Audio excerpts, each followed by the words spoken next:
എന്താ സംഭവം? ഭയങ്കര സന്തോഷത്തിലാണല്ലോ. അല്ല, ഇന്ന് എന്റെ കല്യാണം കഴിഞ്ഞല്ലോ. അപ്പൊ ഇന്ന് ആദിരാത്രിയാണല്ലോ. ആരുടെ? അല്ല, എന്നെ കെട്ടിയ ആളുടെ. നിന്റെ? എന്റെ ഒരുപാട് വർഷമായല്ലോ ആദിരാത്രി കഴിഞ്ഞിട്ട്. ആ ഒരു ബോധം നിനക്ക് വേണം. ഞാനാരാ? എന്റെ അമ്മാവൻ. അമ്മാവനാ? അല്ല, അമ്മാവനല്ല, എന്റെ ഭർത്താവ്. തന്നല്ലോ. എടി, ഇന്ന് നടന്ന സമൂഹ വിവാഹത്തില് നിന്നെ വധുവായിട്ട് കെട്ടിയിരിക്കി അവിടെ കൊണ്ടുപോയി വേറൊരുത്തനെ കൊണ്ട് കെട്ടിപ്പിച്ചിട്ട് നിന്റെ മാമനെന്നും പറഞ്ഞുകൊണ്ട് വേഷം കെട്ടി ഞാൻ ഇവിടെ ഇരിക്കുന്നതിന്റെ ഉദ്ദേശ ചുറ്റി എന്താണെന്ന് മനസ്സിലായോ? അറിയാം. എന്താണ്? അവിടുന്ന് കിട്ടുന്ന 5 ലക്ഷം രൂപയും 5 പവനും എങ്ങനെയെങ്കിലും അടിച്ചു മാറ്റണം. അത്രേ ഉള്ളൂ. മുങ്ങണം. അത്രേ ഉള്ളൂ. മനസ്സിലായല്ലോ? വേറൊരു വഴിയില്ല. ഉണ്ടായിരുന്ന ബിസിനസ് മൊത്തം നീ തൊലച്ചല്ലോ. ഞാനോ? പിന്നെ നീ അല്ലാതെ? നമ്മള് ഒരു ബിസിനസ് തുടങ്ങിയിട്ട് അത് നിങ്ങളാ പൊളിച്ചത്. തട്ടുകട, അത് നിങ്ങളാ പൊളിച്ചത്. ഞാനോ? ആ തട്ടുകട തുടങ്ങിയ എന്റെ അന്നേ ദിവസം നീ എഗ് ഡേറ്റിംഗ് തുടങ്ങി. അതെനിക്ക് വണ്ണം കുറയ്ക്കാൻ. വണ്ണം കുറയ്ക്കാൻ രാവിലെ 10 മുട്ട, ഉച്ചയ്ക്ക് 10 മുട്ട, വൈകുന്നേരം 10 മുട്ട, രാത്രി 10 മുട്ട, ടോട്ടൽ 40 മുട്ട. ഈ 40 മുട്ട ഞാൻ പുറത്ത് വിറ്റിരുന്നെങ്കിൽ എന്റെ കാശിരുന്നേനെ. ഇത് മൊത്തം നിന്റെ അകത്തോട്ടാ പോയത്. പിന്നെ എങ്ങനെ കട പൊളിയാതിരിക്കോടി? അങ്ങനെ എന്നെ മാത്രം കുറ്റമൊന്നും പറയണ്ട. നിങ്ങളോട് ഞാൻ ഉത്സവത്തിന് വളക്കട തുടങ്ങാൻ പറഞ്ഞു. എന്നിട്ട് എന്തോ ഉണ്ടായി? ഞാൻ എന്താ ഉത്സവ പറമ്പിൽ പോയിട്ട് അമ്പലത്തിന്റെ അടുത്ത് ഒരു വളക്കടയുടെ കടക്ക് വാടകയ്ക്ക് എടുത്തല്ലോ. വാടകയ്ക്ക് എടുത്തു. എന്നിട്ട് അവിടെ കൊണ്ടിറക്കി 2 ലോഡ് വളം. ഉത്സവത്തിന് ആ വളം നാറിയിട്ട് നിൽക്കാൻ വയ്യ. വളക്കട തുടങ്ങാൻ പറഞ്ഞപ്പോ വളം തുടങ്ങിയ മനുഷ്യനാണ്. എന്തിനാണ് ഈ പരസ്പരം ഈ പലട കുത്തി നാറ്റിക്കുന്നത്? ശരിയാ. ഒരു കാര്യം ശ്രദ്ധിക്കണം. കല്യാണം കഴിഞ്ഞു, അവനാണ് ആദ്യ രാത്രി, നിനക്ക് അഭിനയം. അത് ഞാൻ ജീവിക്കും അവന്റെ കൂടെ. അയ്യോ, അങ്ങനെയല്ല, ഞാൻ അഭിനയിച്ച് ജീവിക്കും. അതെനിക്കറിയാം. അതുകൊണ്ടാണ് ഞാൻ നിന്നെ ഓർമ്മിപ്പിക്കുന്നത്. കയ്യിൽ നിന്നിട്ടുള്ള ഒരു കളിയും വേണ്ട, നിന്റെ കയ്യിൽ നിന്ന് പോകും. ശരിയാ, ചിലപ്പോ എന്റെ കയ്യിൽ നിന്ന് പോകും. കേസ് പിടിക്കപ്പെട്ടാൽ ഒരു കാരണവശാലും ഞാൻ നിന്റെ ഭർത്താവാണെന്ന് പറയരുത്. അത് ഞാൻ പറയില്ല. ഞാൻ എവിടെ കൂടെങ്കിലും എസ്കേപ്പ് ആവും. അതുപോലെ നിങ്ങൾ എന്റെ ഭാര്യയാണെന്നും പറയില്ല. ഒരിക്കലും പറയില്ല. നിങ്ങൾ എന്റെ ഭാര്യയല്ലല്ലോ, ഞാൻ നിങ്ങളുടെ ഭാര്യ. ശരിയാ, തെറ്റ്. റെഡിയാണല്ലോ? റെഡിയാ. ഒരു മിനിറ്റ്. എന്നെ കാണാൻ എങ്ങനെയുണ്ട്? ഒരു കല്യാണ പെണ്ണിനെ പോലെ ഇല്ലേ? എവിടെന്ന് ഇതൊരുമാതിരി മറ്റേ പൂവിക്കാൻ വന്ന തമിഴ്നാട്ടിൽ ഞാൻ പോണു. നിങ്ങൾ വാടി പറയട്ടെ. ഇത് ഇരിക്കുന്നു ഇങ്ങനെ കടന്നു ചോദിക്കല്ലേ. ഇത് എവിടെ നീ വിഗ് വാങ്ങിച്ചു? 150 രൂപയ്ക്ക് ഇങ്ങനത്തെ വിഗൊക്കെ കിട്ടത്തുള്ളൂ. അവിടെ എന്നെ കണ്ട ഒരു മാമന്റെ ഫീൽ ഉണ്ടോ? അയ്യാ, നിങ്ങൾ അല്ലെങ്കിലേ അമ്മാവൻ ഫീലാ. അല്ല, അങ്ങനെയല്ല, ഭംഗിയുണ്ട്, കൊള്ളാം, ആരും സംശയിക്കത്തില്ല. പിന്നെ ഒരു കാരണവശാലും ബെഡ്റൂമിലേക്ക് കേറരുത്. അയാള് നിർബന്ധിച്ചാ? ഇപ്പൊ ആർക്കാ നിർബന്ധം? നിനക്ക് നിർബന്ധമുള്ളവരാണ്. അല്ല, അങ്ങനെയല്ല, ഈ ഉഡായിപ്പ് നമ്മൾ ഇതുവരെ ചെയ്തിട്ടില്ലല്ലോ. അപ്പൊ എനിക്ക് ആകെ ഒരു വെപ്രാളും പരവേശു. എടി, ശാന്തി മുഹൂർത്തത്തിന് സമയമായിട്ടില്ല എന്ന് പറഞ്ഞ് സംഭവത്തെ നീ ബ്ലോക്ക് ചെയ്യണം. അത് ബ്ലോക്ക് ചെയ്യാം. അവിടെയാണ് നിന്റെ മുടുക്ക്. നീ ഒരു കാര്യം മനസ്സിലായി. ആദ്യം തുടക്കത്തിൽ തന്നെ ഈ പാലില് ഈ ഉറക്ക ഗുളിക കൊടുത്ത് പുള്ളി അങ്ങ് മയക്കി കിടത്തണം. അയാൾ കുടിച്ചില്ലെങ്കിൽ കുടിപ്പിക്കണം. അവിടെയാണ് നിന്റെ കഴിവ്. കഴിവ് എനിക്കുണ്ട്. കഴിക്കുന്ന കാര്യത്തിലുള്ള കഴിവല്ല ഞാൻ പറഞ്ഞത്. ഇത് നീ കുളിപ്പിച്ച് കിടത്തണം. പോകാൻ പറ്റുള്ളൂ. ശരിയാ. പിന്നെ ഒരു കാര്യം ശ്രദ്ധിക്കണം. അവനെങ്ങാനും നിന്റെ ദേഹത്ത് തൊടാൻ ശ്രമിച്ചാൽ ഞാൻ തിരിച്ചു തൊടണോ? തൊട്ടാ വെട്ടും. എന്തിനാ അവനെ വെട്ടുന്നത്? അവനെയല്ല, നിന്നെ വെട്ടും. ശരി. ഓക്കെ, ഒരു സിഗ്നൽ തന്നാ മതി. അത് ഞാൻ തരും. ഞാന് പറന്നെത്തൂടെ. അത് ഞാൻ സിഗ്നൽ തന്നോളാം. തരും. ഞാൻ അങ്ങോട്ട് മാറി നിൽക്കാം. അല്ലല്ല, നീ എന്ത് സിഗ്നൽ തരും? അതാ ഞാൻ ആലോചിക്കണേ, എന്ത് സിഗ്നൽ തരും? ദൈവമേ, ഒരു കാര്യം എന്നൊരു ശബ്ദം ഉണ്ടാക്കി. ഇത് ഈസി അല്ലേ? ഇതൊക്കെ ഞാൻ ചെയ്യും. അപ്പൊ ഞാൻ അപ്പുറത്തോട്ട് മാറിയിരിക്കാം. ഓക്കെ. നില്ല നീ ഒന്നാക്കിയേ. ഒന്നതാക്കി. ഇതൊരുമാതിരി പാട്ടി വെള്ളം കുടിക്കും പോലെ. ദൈവമേ, ഞാൻ ഇത് ചോദിക്കാതിരുന്നെങ്കിൽ ഇന്ന് ആദ്യ രാത്രി നടന്നേനെ.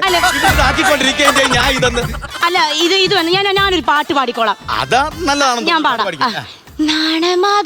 വേണ്ട, അത് പ്രേരിപ്പിക്കല. അത് വേണ്ട. എന്നാ ഞാൻ ഒരു ഹമ്മിങ് പാടാം. ഹമ്മിങ് കുഴപ്പമില്ല.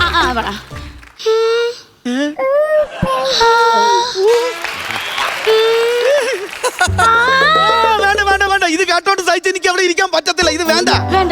അല്ല, ഞാൻ ഒരു കാര്യം പറയട്ടെ. അയാളിനിപ്പോ ചെക്കാണോ അതോ പണമാണോ കൊണ്ടുവരുന്ന എങ്ങനെ മനസ്സിലാവും? അത് നമ്മൾ എങ്ങനെ എടുക്കും? എടി, അതൊക്കെ ഈസി ആയിട്ട് എടുക്കാം. എങ്ങനെ? നീ പതുക്കെ അവൻ കിടക്കുന്ന സമയത്ത് പാല് കൊടുത്ത് നീ ഉറക്കുമല്ലോ. ഉറക്കുന്ന സമയത്ത് അയാളെ ഷർട്ടിന്റെ പോക്കറ്റിൽ നിന്ന് ഈ ചെക്ക് ഇങ്ങനെ നൈസായിട്ട് ഇങ്ങനെ ഊരിയെടുക്കാം. അപ്പൊ കെട്ടിപ്പിടിക്കണം. കെട്ടിപ്പിടിക്കുന്നതിനാ? അല്ല, കെട്ടിപ്പിടിച്ച് ഉറങ്ങുമ്പോഴല്ലേ നമുക്ക് പോക്കറ്റിൽ നിന്ന് നൈസായിട്ട് എടുക്കാൻ പറ്റൂ. അങ്ങനെയൊന്നും അല്ല, കെട്ടിപ്പിടിക്കേണ്ട ആവശ്യമൊന്നുമില്ല. ഒരാൾ ഉറങ്ങി കിടക്കുമ്പോ അയാളെ പോക്കറ്റിൽ നിന്ന് നൈസായിട്ട് ചെക്ക് ഇങ്ങനെ ഊരിയെടുക്കാലോ. ഇനിയിപ്പോ അയാള് നിക്കറിലാണ് ഇട്ടിരുന്നതെങ്കിൽ ഇത് നീ ഏത് ഏത് റൂട്ടാ കൊണ്ടുപോകുന്നത്? അങ്ങനെയല്ല ചെക്ക് ചേട്ടാ, എനിക്ക് ഭയങ്കര സംശയമാണെന്നേ. സംശയം? നീ സിഗ്നലായിട്ട് ചല്ലം പാടി നടക്കണ പുൽച്ചാടി ആ പാട്ട് പാടി. അയ്യ അത് വേണ്ട, അത് ഈ ചെറിയ കുട്ടികളുടെ പാട്ടാ. വേറെ ഏതെങ്കിലും നല്ല പാട്ട്. എന്നെ ഇവിടെ ടോപ്പ് സിംഗറിന്റെ ഓഡീഷൻ നടക്കല്ലേ, പാടിയാ മതി. ഞാൻ പാടാം. നീ ഒന്ന് പാടിക്കേ.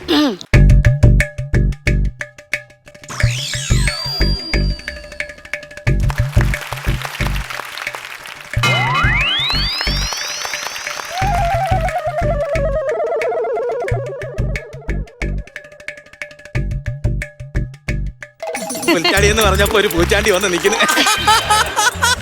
അല്ല മോനെ, അല്ല ബിരിച്ചേട്ടനെ കാത്തിരിക്കായിരുന്നു അമ്മാവന് പോവാൻ. എപ്പോ എന്നിട്ട് കളിക്കല്? എന്താ മോനെ കാത്തിരിക്കായിരുന്നു. മോന്റെ പേരെന്താ പറഞ്ഞ? ബിനു. ബിനു, നല്ല പേര്. ഇന്നലെ സത്യം പറഞ്ഞ അമ്മാവനെ കാര്യമായിട്ടൊന്നും എനിക്ക് കാണാൻ പറ്റിയില്ല.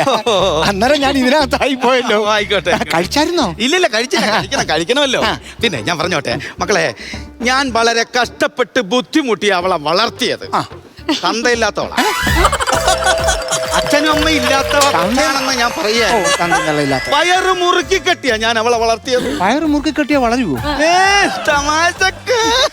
തമാശക്കാരനല്ല, താമരശ്ശേരിക്കാരൻ. പഴയതാണ്, കിച്ചു നോക്കിയതാ. ചിരിച്ച് എന്നാ പിന്നെ ഞാൻ അങ്ങോട്ട് നിൽക്കാം. അമ്മാവൻ പൊക്കോ. അമ്മാവൻ ഞാൻ പറയേണ്ടതല്ലേ? അതെ, പക്ഷെ അമ്മാവൻ പറഞ്ഞില്ല.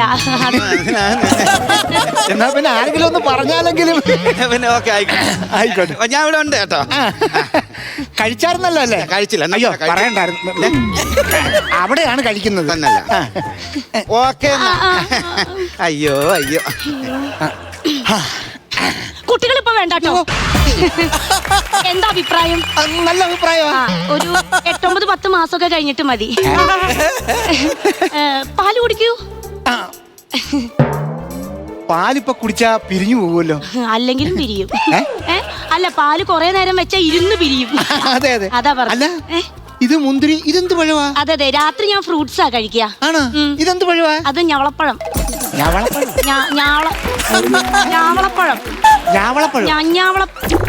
ഞാവലാണോ? അത് തന്നെ. പിന്നെ കാര്യം ചോദിക്കുന്നുണ്ട്.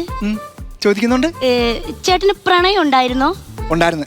2018 ഒരു പ്രളയം. അയ്യോ, പ്രളയമല്ല, പ്രണയം ഉണ്ടായിരുന്നോ? പ്രണയം ഒരെണ്ണം ഉണ്ടായിരുന്നു. പിന്നെ 2 കിട്ടിയപ്പോ അതങ്ങ് തീർന്നു.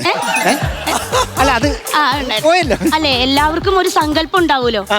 ചേട്ടന്റെ മനസ്സിൽ വരുന്ന ഒരു പെൺകുട്ടിയുടെ സങ്കല്പം എന്തായിരുന്നു? കല്യാണം കഴിക്കുന്ന പെൺകുട്ടി. അതെ. സത്യം പറഞ്ഞാൽ കോളേജ് പഠിക്കുന്ന സമയത്ത് ഐശ്വര്യയെ പോലൊരു പെണ്ണെ കെട്ടണമെന്നായിരുന്നു ആഗ്രഹം. പക്ഷെ നടന്നില്ല. പിന്നെ കോളേജ് ജീവിതം കഴിഞ്ഞിട്ട് പിന്നെ പുറത്തിറങ്ങി ജോലി തേണ്ടിയൊക്കെ നടക്കുകയാണ്. അങ്ങനെ നടന്നപ്പം നമുക്ക് നയൻതാരയെങ്കിലും മതി എന്നുള്ളൊരു തമാശക്കാരൻ. താമരശ്ശേരിക്കാരൻ. പിന്നീട് കുറച്ചു കാലം കൂടി കഴിഞ്ഞ പ്രായം കൂടുന്നതനുസരിച്ച് ഏതെങ്കിലും ഒരു പെണ്ണെ കെട്ടിയാൽ മതിയെന്നായി. പിന്നെയും പെണ്ണ് കിട്ടാൻ വന്ന് പിന്നെ അങ്ങോട്ട് പോയപ്പോ എങ്ങനെങ്കിലും ഒന്ന് കെട്ടിയാൽ മതിയെന്നായി. ആ അവസ്ഥയിലാണ് കൊച്ചിനെ കിട്ടിയത്.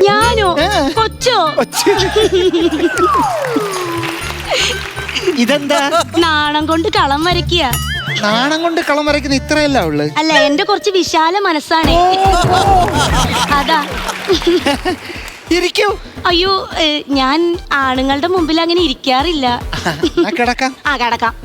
അയ്യോ, എന്റെ കയ്യിൽ നിന്ന് പോയി. ഇരിക്കാം.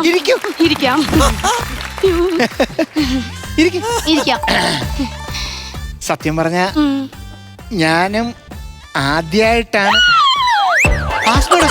അല്ല, ആദ്യമായിട്ടാണേ ഒരാണ് തൊടുന്നത്. അങ്ങനെ സത്യം പറഞ്ഞ ഇപ്പോഴത്തെ കാലത്ത് ഇങ്ങനെയുള്ള പെൺകുട്ടികളെ കാണാറേ ഇല്ല. അയ്യോ, അവരൊക്കെ എവിടെ പോയി? അവർ മാങ്ങ പറിക്കാൻ പോയി. ഇങ്ങനെ നാടൻ കുട്ടികളെ കാണാൻ കിട്ടത്തില്ല എന്ന് ഞാൻ പറഞ്ഞു. അങ്ങനെ ചേട്ടൻ എന്നെ ഇഷ്ടായോ? ആയോന്നോ? സത്യം പറയാ, എങ്ങനെ എനിക്ക് വാക്കുകൾ കൊണ്ട് വർണ്ണിക്കണമെന്ന് അറിയത്തില്ല. എനിക്കൊരു കടലോളം ഇഷ്ടമാണ്. ആണോ? ഒരു ആകാശത്തോളം ഇഷ്ടമാണ്. ആണോ? അങ്ങനൊന്നും പറഞ്ഞിട്ട് കാര്യമില്ല. എനിക്ക് ഇത്രയും ഇഷ്ടമാണ്.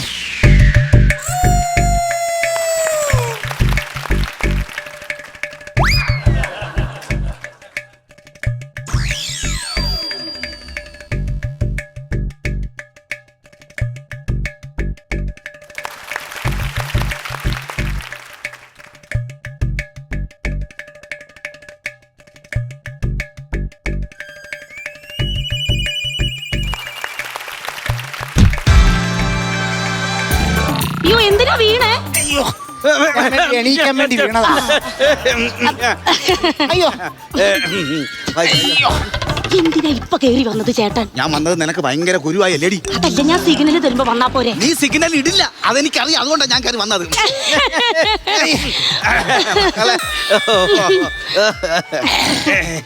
വീഴുന്നായിരുന്നു. ഇപ്പൊ നമ്മൾ രണ്ടുപേരും ഒരുപോലെ ആയില്ലേ? ഓ, ഏകദേശം.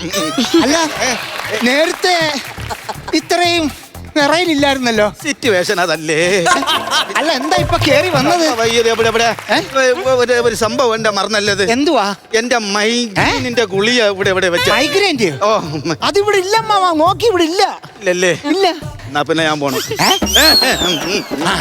കഴിച്ചായിരുന്നല്ലോ അല്ലേ? ഇല്ല, കഴിച്ച കാര്യം പറഞ്ഞപ്പോഴാണ് മക്കളെ ഞാൻ വന്ന സത്യം പറഞ്ഞ വേറൊരു കാര്യം കൂടെ പറയാൻ വേണ്ടിയാണ്. സൂക്ഷിക്കണം, കള്ളന്മാരുള്ള സ്ഥലവാ. കള്ളന്മാരുള്ള സ്ഥലം അമ്മാവനോട് സൂക്ഷിച്ചു വെച്ചേക്കാം. അയ്യോ, അമ്മാനെ സൂക്ഷിച്ചു വെക്കാനല്ല, പൈസ വല്ലതും ഉണ്ടെങ്കിൽ സൂക്ഷിച്ച്. പൈസ ഇല്ലല്ലോ. പൈസ ഇല്ലേ?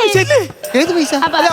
5 ലക്ഷം രൂപ ചെക്കിന്റെ കാര്യം അവര് മറ്റേ സമൂഹത്തിന്റെ ചെക്ക്. അയ്യോ ദൈവമേ, ചെക്ക് ഇല്ലേ? അയ്യോ പോയി.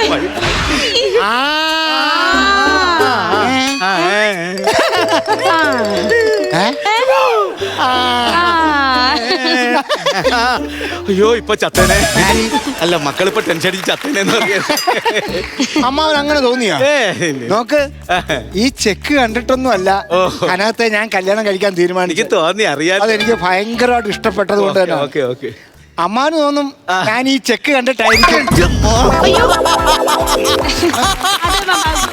ഗുളിക തപ്പിയതായിരിക്കും. മൈഗ്രീന്റെ ഗുളിയ ഇവിടെ എവിടെയെങ്കിലും ഉണ്ടോ? മൈഗ്രെയിൻ കാരണം ഇവിടെ വന്നിരിക്കും. ഓക്കെ. അമ്മാവൻ വിചാരിക്കും ഈ ചെക്കിന് വേണ്ടിയാ കെട്ടിയെന്ന്. സത്യം പറഞ്ഞ അല്ല കേട്ടോ.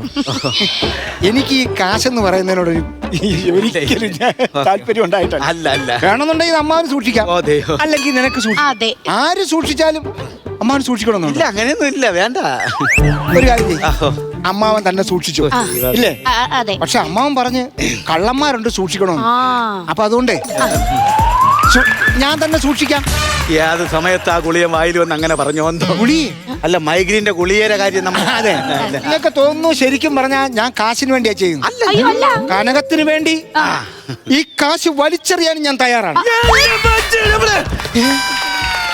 ചെക്ക് വീണില്ലേ? ചെക്ക് വീണില്ലേ? അല്ല, അമ്മാവനെ വീണപ്പോ ഞാൻ പിടിച്ചെഴുന്നേപ്പിച്ചതാ. പണ്ടേ ഇവളിങ്ങനെ ആര് വീണാലും കയറി പിടിക്കും.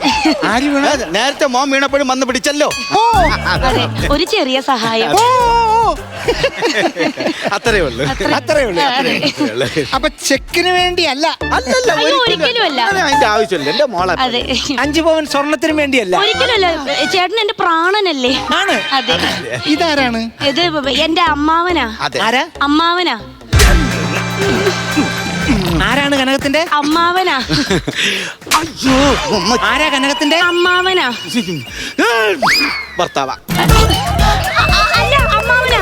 ഭർത്താവാന്ന് പറ. അമ്മാവനാ. ഭർത്താവാന്ന് പറ. അമ്മാവനാ. എടി ഭർത്താവാന്ന് പറയാന്ന്. ചേട്ടനല്ലേ പറഞ്ഞ പിടി വീണ് കഴിഞ്ഞാൽ ഭർത്താവാന്ന് സമ്മതിക്കരുതെന്ന്. അത് പിടി വീണ, ഇത് അടി വീഴുമ്പോ പറയണം. ഇവയെല്ലാം എന്നെ അടിച്ചു കൊല്ലുവാ. നിങ്ങൾ രണ്ടുപേരും കൂടെ ഇതിനു വേണ്ടിയുള്ള ശ്രമമാണെന്ന് എനിക്ക് നേരത്തെ പിടികിട്ടി. ആണല്ലേ? ഇവിടെ ഫോട്ടോ കണ്ടപ്പോഴേ എനിക്ക് പിടികിട്ടി. നീ ഇട്ടിരിക്കുന്ന ഇത് സ്വർണ്ണമാലയാണെന്നാണോ വിചാരിച്ചേ? അതെ. നീ ഫ്രഷ് ആവാൻ പോയില്ലേ? ആ സമയത്ത് അത് ഞാൻ മാറ്റി. അതെന്റെ കൈ ഇരിപ്പുണ്ട്. പോലീസ്. അയ്യോ, പോലീസ്. അതിന് നമ്മളെന്തിനാണ് പേടിക്കുന്നത്? സ്വർണ്ണവും പണമൊക്കെ എന്റെ ഇരിക്കുന്നത്. ആണ്. ഞാൻ വിളിച്ചിട്ടാടാ പോലീസ് വന്നത്. രണ്ടിനെയും കൂടി ഇപ്പൊ തൂക്കും. ഇങ്ങനെ കുറെ എണ്ണം ഉണ്ട്. നല്ല നല്ല ചടങ്ങുകൾ നടക്കുമ്പോ മുതലാക്കാൻ വരുന്ന ചെതലുകൾ ചട്ടിനെ ഞാൻ വിടത്തില്ല.